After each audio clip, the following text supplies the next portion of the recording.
What if the most powerful empire in the world sealed a tomb, posted armed guards, rolled a massive stone across the entrance, and still couldn't stop what happened next? 3 days after the crucifixion of Jesus, the impossible happened. The teacher was gone. The miracles had stopped. The man many believed was the Messiah had been crucified by Rome. His followers were terrified. Some hid. Others fled Jerusalem. To them, it looked like hope had died on a cross. The authorities wanted to make sure the story ended there. The tomb was sealed with an official Roman mark. Elite soldiers stood guard through the night.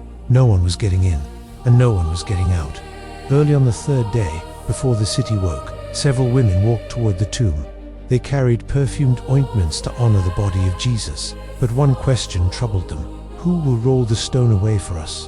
When they arrived, the stone was already rolled away. The guards were gone. The tomb was empty.